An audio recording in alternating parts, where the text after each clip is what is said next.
드라마가 있습니다. 보신 적이 있는지 모르겠는데요. 드라마 중에 구해줘라는 그런 드라마가 있습니다. 대략적인 스토리는 사기꾼인 최경석 장로라는 사람이 댐 건설로 이제 수몰되는 지역에 찾아가서 그 마을 주민들을 헛된 믿음을 갖게 하고 마을 주민들의 보상금을 빼앗으려는 그런 스토리를 가진 드라마입니다. 그런데 이 드라마에서 사기꾼이 교회를 이용해서 사람들을 현혹시키는 것을 보게 됩니다. 그래서 마을 주민들이 하나님을 믿고 따르기보다는 그 장로의 말을, 그 사기꾼의 말을 믿고 따르게 됩니다. 마을 주민들은 결국 옳고 그른 것까지 분별하지 못할 정도로 사기꾼의 말을 믿게 됩니다. 또 진실을 대면했을 때에도 그 사기꾼의 말에 현혹되어서 사기꾼을 신뢰하기 때문에 진실을 부정하는 일까지 벌어지게 됩니다. 아마도 잘못된 종교에 빠져버린 사람들의 모습과 비슷하지 않을까 생각하게 됩니다. 드라마이긴 하지만 그런 모습들을 보면서 우리 그리스도인들이 하나님 앞에 바로 서 있지 못하면, 참된 그리스도인이 되지 못하면 누구라도 그렇게 될 수 있다라고 생각되었습니다. 오늘 우리가 함께 나누는 말씀을 통해서 우리가 보다 더 하나님의 뜻을 분별하고 하나님을 제대로 알고 믿어서 참된 그리스도인의 삶을 살아갈 수 있게 되기를 간절히 소원합니다. 성도님들께서는 사중복음이라고 들어보신 일이 있으십니까? 우리가 다니고 있는, 우리 교회가 소속된 기독교 대한성결교회를 다니고 있다면 사중복음이 무엇인지 정도는 우리가 알고 있어야 한다라고 생각됩니다. 교단 헌법에는 사중복음을 이렇게 정의하고 있습니다. 사중복음, 본 교회의 기초 교리는 기독교 개신교가 일반으로 믿는 복음주의니 그 교리의 요제는 본 헌법 2장 제13조 이하에 설명되어 있다.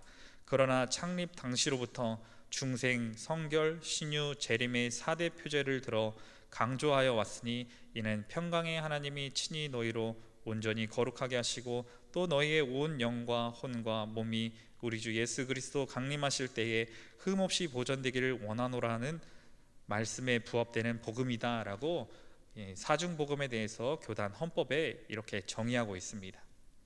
사중복음에서 이야기하고 있는 중생, 성결, 신유, 재림을 간략하게 이야기하면 중생은 다른 말로 거듭남 또는 회심이라고 이야기합니다. 우리가 하나님을 믿지 않던 상태에서 하나님을 믿게 되고 우리가 구원받았음을 믿게 되는 것을 우리가 중생했다라고 이야기합니다. 성결은 중생 이후에 성령 세례라고 교단 헌법에 정의하고 있습니다. 우리가 중생한 것으로 끝나는 것이 아니라, 믿는 것으로 끝나는 것이 아니라 성령 세례를 통하여서 우리의 믿음이 성장하여 나가고 결국 완전한 성결을 이루는 데까지 나아가야 합니다. 신유는 하나님의 은혜를 통한 치유의 역사를 이야기하는 것이죠. 재림은 예수님의 다시 오심을 우리가 믿는 것을 말하는 것입니다. 성결교회는 사중복음이라는 이 4대 표제를 강조하는 교회라는 것입니다. 오늘은 이 4대 표제 중에서 성결에 대해서 함께 말씀을 나누어 보려고 합니다. 성결교회에서는 사중복음이라는 이름으로 성결을 중요하게 강조하고 있는데, 성경에서도 역시 성결에 대해서 많은 곳들에서 이야기하는 것을 볼 수가 있습니다. 특별히 오늘 본문은 사중복음에 대해서 말하고 있는 말씀인 것입니다. 그렇다면 성결은 무엇일까요? 우리가 오늘 성결에 대해서 나누어 보려고 하는데, 성결에 대해서 먼저 우리가 알아야 할 것입니다. 성결은 하나님 앞에서 우리의 거룩함, 하나님의 은혜로 우리가 하나님을 믿어 중생을 경험하게 된 이후에 우리가 하나님 앞에서 거룩한 삶을 살아가고 거룩한 삶을 통하여서 하나님께서 인간을 창조하신 그 목적에 맞게 하나님을 닮아가는, 그래서 완전한 거룩을 이루는 것이 바로 성결이죠. 레위기 11장 45절에 이렇게 말씀합니다. 너희는 너희의 하나님이 되려고 너희를 애굽 땅에서 인도하여 낸 여호와라. 내가 거룩하니 너희도 거룩할지니라 라고 레위기 11장 45절에 말씀합니다. 또 베드로전서 1장 15절에서 16절 말씀에 이렇게 이야기합니다. 오직 너희를 부르신 거룩한 이처럼 너희도 모든 행실에 거룩한 자가 되라. 기록되었으되 내가 거룩하니 너희도 거룩할지어다 하셨느니라 라고 베드로전서에서는 말씀합니다. 하나님께서는 하나님의 자녀, 하나님의 백성들에게 거룩할 것을 말씀하셨다라는 것입니다. 다시 말해서 성결한 삶을 살아야 한다라고 하나님께서는 하나님의 자녀들에게 분명하게 말씀하셨습니다. 성결은 또 다른 말로 성화라고 이야기하기도 합니다. 성결과 성화는 사전적 의미에서는 조금 다르게 표현되기도 하지만 결국 거룩한 삶을 살아가는 것, 하나님 앞에서 거룩을 이야기한다는 점에서 성결과 성화는 맥을 같이 하고 있습니다. 결국 그리스도인으로서 우리가 살아갈 때 중생 이후의 삶은 우리가 하나님 앞에 나아가는 그 날까지 성결의 삶, 거룩한 삶, 성화의 삶, 하나님께서 내가 거룩하니 너희도 거룩하라 라고 말씀하신 것과 같이 우리의 삶을, 거룩한 삶을 이루어가야 한다는 것입니다. 하나님께서 말씀하신 것과 같이 우리가 날마다 거룩한 삶을 살아간다면 우리가 완전한 거룩, 완전한 성결을 이룰 수 있겠지만 인간은 연약하고 불완전한 존재이기 때문에 쉽게 거룩한 삶을, 또 성결한 삶을, 성화의 삶을 살아간다는 것이 쉽지가 않습니다. 그렇기 때문에 하나님께서는 오늘 본문 23절 하반절 끝부분에 이렇게 말씀하시죠. 예수 그리스도께서 강림하실 때에 흠없게 보존되기를 원하노라 라고 하나님께서는 우리에게 분명하게 말씀하고 계십니다. 우리가 끝까지 믿음을 지키는 것, 끝까지 거룩한 삶을 사는 것은 결코 쉬운 일이 아니라는 것입니다. 그것을 알고 계시기 때문에, 하나님께서 그 사실을 알고 계시기 때문에 우리들에게 우리가 예수 그리스도께서 강림하실 때까지 흠없게 보존되기를 원한다라고 말씀하고 계시는 것이죠. 또 믿었다고 해서 우리가 끝까지 거룩한 삶을, 성결한 삶을 살 수 있는 것도 아니라는 것을 말씀에서 이야기하고 있는 것입니다. 지켜나가지 않으면 누구도 그렇게 될 수 없다는 것입니다. 그래서 오늘 본문에서 사도 바울은 우리가 어떻게 그것을 지켜나가야 하는가에 대해서 이야기해주고 있는 것입니다. 첫 번째로 사도 바울은 성령을 소멸하지 말아야 한다라고 이야기합니다. 성결은 성령 세례를 통하여서 우리에게 주어지는 것입니다. 우리가 예수님을 나의 구주로 믿었다고 해서 우리의 삶이 순간적으로 변화되어서 날마다 거룩한 삶을 살아갈 수가 있었습니까? 아주 드물게 몇몇 사람들은 성령의 체험을 한 이후에 거룩한 삶을, 다른 사람이 된 변화된 삶을 살아가는 그런 사람들도 있는 것을 보게 되기는 합니다. 그런데 대부분의 사람들은 예수님을 믿게 되고 나의 구주로 영접한 이후에도 삶이 그렇게 크게 달라지지 않는다는 것을 보게 됩니다. 우리가 처음 예수님을 만나고 예수님을 믿게 되었던 그 순간만은 뜨거운 신앙으로 하나님께 나아가지만 그 이후에는 점점 식어가게 되고 변질되어 가고 오히려 믿음을 잃어가게 되기도 한다는 것입니다. 그렇기 때문에 사도 바울은 오늘 본문 19절에서 말씀하고 있는 것처럼 성령을 소멸하지 말아야 한다라고 우리들에게 말씀하고 있는 것입니다. 성령님과 늘 함께하는 삶을 살아야 한다는 것입니다. 우리가 예수님을 나의 구주로 믿게 되고 그 이후에 열심히 기도하고 열심히 예배드리고 마음 가운데 온전히 하나님을 모시고 살아가기 위해서 힘쓰면 우리에게 성령님의 임재를 경험하게 하는 일들이 일어나게 되죠.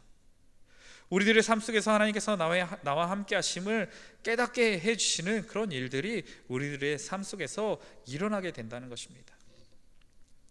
그런데 우리가 점점 믿음이 식어가고 하나님을 가까이 하지 않게 되면 성령 하나님의 존재도 함께 잊혀지게 됩니다. 성령 하나님을 통해서 우리가 늘 하나님과 함께 하심을 경험하는 삶을 살아야 하는데 우리의 믿음이 식어가면 그런 일들이 줄어들게 되고 결국 그런 일들이 내 삶에서 일어나지 않는 것처럼 여겨지게 되고 말게 되는 것입니다. 성령 하나님께서는 지금도 우리와 함께 하시고 지금도 우리 안에 역사하고 계십니다. 그런데 우리의 믿음이 변질되고 식어버렸기 때문에 하나님을 가까이 하지 않고 있기 때문에 성령을 소멸하였기 때문에 우리와 함께 하시는 성령 하나님을 깨닫지 못하고 있다는 것입니다. 이 말은 다시 말해서 우리가 거룩한 삶을, 성결한 삶을 살지 못하고 있다는 것을 이야기하는 것이죠. 이어서 사도 바울은 예언을 멸시하지 말아야 한다라고 이야기합니다. 그렇다면 지금은 예언의 시대가 아닌데 어떻게 우리에게 주어진 하나님의 예언을 깨닫고 그 하나님의 예언이 무엇인지 우리가 알 수가 있겠습니까? 그것은 바로 하나님의 말씀을 통해서 우리가 알 수가 있을 것입니다. 하나님께서는 이미 성경을 통해서 우리들에게 모든 하나님의 뜻과 말씀을 이 성경을 통해서 우리들에게 말씀하셨습니다. 성경을 통해서 하나님께서는 우리들에게 이미 많은 것들을 예언해 놓으셨다라는 것입니다. 그래서 성경을 통하여서 우리가 하나님의 말씀을 잊지 않도록 기억하도록 하나님께서는 해 주셨습니다. 예언을 멸시하지 말라는 것은 곧 성경을 가까이 해야 한다는 것이죠. 하나님의 말씀을 우리가 가까이 해야 한다는 것입니다. 우리가 거룩한 삶을 살기 위해서는 우리의 삶을 비춰볼 수 있는 거울이 필요할 것입니다. 그 거울이 바로 하나님의 예언의 말씀인 성경이라는 것입니다. 우리가 세상이라는 거울에 우리를 비춰보기 때문에 우리의 믿음이 흔들리게 되고 하나님을 멀리하게 되고 우리의 쾌락과 유익만을 쫓아 살아가게 되는 것이 아니겠습니까? 하나님께서 우리들에게 세상에서 많은 물질과 높은 지위와 권력, 많은 명예를 가지고 살아가라고 말씀하신 적이 있었나요? 그런 것들은 세상에서 요구하는 세상적인 가치와 기준들인 것이죠. 물론 우리가 세상에서 많은 것들을 누리며 편하게 살아가면 참 좋겠지만 하나님께서는 그런 것들을 우리에게 요구하지 않으신다는 것입니다. 성경은 분명하게 말씀합니다. 마태복음 19장 24절 말씀에 다시 너에게 말하노니 낙타가 바늘귀로 들어가는 것이 부자가 하나님 나라에 들어가는 것보다 쉬우니라 하시니라 라고 말씀합니다. 이 말씀은 세상에서 많은 것들을 누리며 무조건 하나님 나라에 들어가는 것이 어렵다라고 말씀하고 있는 것은 아닙니다. 하나님의 예언의 말씀을 멸시하고 거룩한 삶, 성결한 삶이 아니라 세상의 것들을 더 사랑하는 삶을 살아가기 때문에 하나님의 나라에 들어가기 어렵다, 쉽지 않다라고 말씀하고 있는 것이죠. 세상적인 가치와 기준은 우리가 하나님의 말씀을 듣는 것을 방해하고 하나님과의 관계를 멀어지게 만든다는 것입니다. 왜냐하면 세상적인 가치와 기준은 우리에게 욕심의 마음을 품게 하기 때문입니다. 욕심은 우리의 눈을 멀게 만듭니다. 하나님의 뜻보다는 세상의 가치와 기준을 따르게 만듭니다. 그렇기 때문에 사도 바울은 하나님의 말씀을 세상보다 더 가까이 해서는 안 된다고, 하나님의 말씀을 세상보다 더 가까이 해야 한다라고 말씀하고 있는 것이죠. 그런데 여전히 많은 그리스도인들이 하나님의 말씀보다는 세상을 더 사랑하고 세상의 방법과 수단대로 살아가는 그런 모습들을 우리가 볼 수가 있습니다. 그런 삶은 하나님의 말씀을, 하나님의 예언의 말씀을 무시하고 살아가는 삶이 아니겠습니까? 하나님께서는 분명히 성경 말씀을 통하여서 우리들의 삶이 어떠해야 한다라고 분명하게 말씀해 주셨습니다. 그럼에도 불구하고 이 하나님의 말씀을 무시한다는 것은 우리가 세상을 더 사랑하고 하나님을 멀리하는 삶을 살아가고 있다는 것이겠죠. 사도 바울은 성결한 삶을 위해서 또한 범사에 우리의 모든 삶에서 헤아려 좋은 것을 취하고 악은 어떤 모양이라도 버려야 한다라고 경고하고 있습니다. 하나님의 말씀에 비추어서 우리에게 유익한 것, 하나님의 말씀을 따르는 것은 우리가 취해야 하지만 우리를 하나님과 멀어지게 만들고 하나님을 배신하게 만들고 또 우리의 삶이 죄악 가운데 빠지게 만드는 그런 것들은 우리가 버려야 한다라고 사도 바울은 경고하고 있습니다.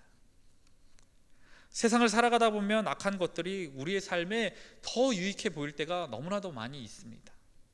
조금만 우리가 편법을 이용하면, 우리가 조금만 더 쉽게 가려고 한다면 세상은 우리에게 더 유익하게 우리를 유혹하는 그런 모습들을 볼 수가 있다는 것입니다. 죄악이 우리를 유혹하고 있는 것이죠. 그런 유혹들은 우리의 믿음이 흔들리게 만드는 것들입니다. 그리고 우리가 유혹을 견디지 못하면 거룩한 삶이 아니라 우리가 죄악된 삶으로 나아가게 되고 마는 것입니다. 우리의 모든 삶에서 늘 헤아려 보시기 바랍니다. 과연 나의 삶을 더욱 거룩한 삶을 살아가도록 하는 것인지 아니면 죄악의 길로 가게 만드는 것인지 우리는 헤아려 보아야 할 것입니다. 하나님의 말씀에 빗대어서 과연 이것이 하나님께 나아가도록 우리를 인도하는 것인지 아니면 세상의 죄악 가운데 우리를 빠져들게 우리를 유혹하는 것인지 우리가 헤아려 보아야 한다는 것입니다. 우리의 삶이 하나님 앞에 거룩한 삶을 살아가지 못하게 만드는 것들은 우리가 분명히 우리의 삶에서 버려야 합니다. 버려야 할 것들을 버리지 못한다면 결국 우리의 영은 죽어가게 되고 거룩한 삶, 성결한 삶이 아닌 죄악된 삶으로 가게 되고 마는 것입니다.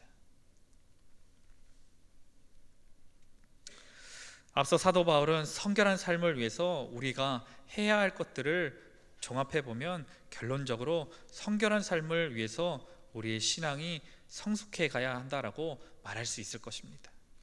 다시 말하면 성결은 신앙의 연한이 중요한 것이 아니라 얼마나 신앙이 성장했느냐가 중요하다는 것입니다. 우리 그리스도인들의 신앙은 머물러 있는 신앙이 되어서는 안 될 것입니다. 그리스도인의 신앙은 늘 성장하는 신앙이어야 합니다. 완전한 성결을 이룰 때까지 또 오늘 본문의 말씀처럼 예수님께서 다시 오실 그날에 우리가 흠없게 보존될 수 있도록 우리 그리스도인들의 신앙은 계속해서 성장해 나아가야 한다는 것입니다. 그리스도인의 신앙의 성장이 멈추면 우리의 영은 죽어가게 되고 말 것입니다. 우리의 신앙이 성장해 나아갈 때 우리의 영도 더욱 건강해질 수 있는 것이죠. 우리의 영이 건강해질 때 우리는 좋은 것과 죄악을 구별할 수 있을 것입니다. 하나님의 뜻과 세상의 죄악들을 구별하며 살아갈 수 있게 된다는 것입니다. 우리의 영이 죽어가기 때문에 죄악이 구별되지 않고 하나님의 뜻이 무엇인지 깨닫지 못하게 되고 하나님을 가까이 하는 것이 아니라 세상을 더욱 가까이 하는 그런 삶을 살아가게 되는 것이죠. 그렇기 때문에 또한 성결한 삶, 거룩한 삶과는 거리가 멀어지게 되는 것입니다. 그런 삶이 어떻게 예수님께서 다시 오실 그날까지 흠없게 보존되는 삶을 살아갈 수가 있겠습니까? 우리의 믿음은 한번 믿는 것으로, 우리가 중생한 것으로, 구원받게 된 것으로 끝나는 것이 아닙니다. 우리가 요즘 히브리서의 말씀을 묵상하고 있는데 히브리서에서는 믿음을 지키지 못하고 배교하게 되면 히브리서 4장 1절 말씀에 이렇게 말씀합니다. 그러므로 우리는 두려워할지니 그의 안식에 들어갈 약속이 남아있을지라도 너희 중에 혹 이르지 못할 자가 있을까 함이라 라고 말씀합니다. 우리가 구원받았지만 그 구원받음으로 우리가 하나님의 나라에 들어가지 못하게 될 수도 있다라고 경고하고 있는 것입니다. 구원은 받았지만 우리에게 믿음이 없다면, 우리가 하나님께 구원받았음을 믿지 못한다면 결국 우리가 하나님의 나라에 들어가지 못하게 될 수도 있다라고 경고하고 있는 것입니다. 그렇기 때문에 구원을 받았다고 해서 끝이 아니라고 경고하고 있는 것입니다. 그 구원을 우리는 끝까지 지켜내야 한다는 것입니다. 그 구원을 지켜나가는 것이 신앙의 성장이고 성결을 이루어가는 삶인 것입니다. 우리 성결교회의 뿌리가 되는 존 웨슬리 목사님이라는 분이 계셨습니다. 그분은 성결을 강조하였던 분이고 그분 역시 성결의 삶을 위해서 자신의 삶을 바쳤던 분이셨습니다. 그래서 그는 성결한 삶을 위해서 지속적인 성화의 삶을 살아가기 위해서 어떻게 해야 하냐면 무엇보다 교만이나 영적인 태만에 젖어들지 못하도록 데살로니가전서 5장 17절의 말씀과 같이 쉬지 말고 기도하라고 말씀하면서 이 말씀과 같이 늘 깨어서 쉬지 않고 기도해야 한다라고 말씀하셨습니다. 그리고 우리의 자신을 유혹으로부터 지켜내는 가장 좋은 길은 말씀과 기도로 거룩한 습관을 키우는 일이라고 존 웨슬리 목사님은 이야기했습니다. 그리고 로마서 6장 12절에 말씀하는 그러므로 너희는 죄가 너희 죽을 몸을 지배하지 못하게 하여 몸의 사욕에 순종하지 말고 라는 말씀과 같이 육체의 사욕을 따르지 말고 성령의 인도를 따르는 삶을 지속해 나가야 한다라고 강조하였습니다. 존 웨슬리 목사님은 그런 삶을 통해서 감리교회의 창시자가 되었고 우리 성결교회의 뿌리가 되는 많은 하나님의 사역을 감당하는 그런 목사님이 되실 수가 있었습니다. 또 당시 영국에서는 존 웨슬리 목사님을 통해서 큰 부흥이 있었고 그 부흥이 미국으로 전해지게 되었고 미국에서 다시 한국으로까지 이어지게 되는 그런 부흥의 역사가 일어날 수가 있었습니다. 한 명의 성결을 이루는 삶, 거룩한 삶을 통해서 하나님의 놀라운 역사가 일어날 수 있게 되었다는 것입니다. 그리고 웨슬리 목사님은 자신만 그런 삶을 산 것이 아니라 모든 그리스도인들이 그런 삶을, 성결한 삶을, 거룩한 삶을 살아야 한다라고 이야기했습니다. 많은 믿는 자들에게 성결의 삶을 사는 본이 되어주셨습니다. 우리나라에도 많은 본을 보여주셨던 그런 목사님들과 성도님들이 계셨습니다. 좋은 믿음의 선배님들이 참 많이 계셨습니다. 그런데 지금은 어떨까요? 크게는 한국교회, 작게는 우리 교회는 어떨까요? 오늘 이 자리에 모이신 성도님들께서는 신앙의 연륜이 깊어지면서 신앙이 성숙하여지고 성숙한 신앙으로 성결한 삶, 거룩한 삶을 살아가시는 좋은 믿음의 선배님들이 되어주고 계시다고 생각하십니까?